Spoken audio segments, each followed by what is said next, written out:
साल के इब्तिदा से ही कई पाकिस्तानी फिल्मों की शूटिंग की जाने लगी है और लाहौर के स्टूडियोज में फिल्मसाज नए अज़्म के साथ अपनी फिल्मों की तैयारी में मशगूल हैं। मुसन्निफ व हदायतकार डॉक्टर अजमल मलिक की नई पंजाबी फिल्म रोटी दा सवाल के गानों की रिकॉर्डिंग तेजी से की जा रही है।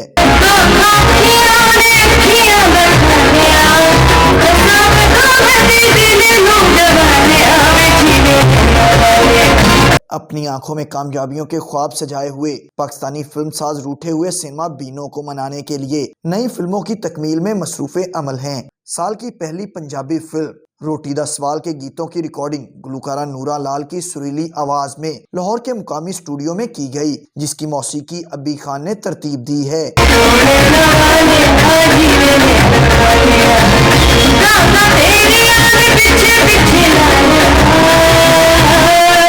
गीत की अक्सबंदी अदाकार सैफ अली खान, महक नूर और सोबिया मेहर पर की जाएगी। अदाकारी के जौहर दिखाने वाले फनकार फिल्म की कामयाबी के लिए पुरुउम्मीद हैं, जबकि फिल्म हदायतकार डॉक्टर अजमल मलिक का कहना है कि उनकी फिल्म को बैनुल अक़वामी मेयार और जदीद तकनीक पर अक्सबंद किया जाएगा।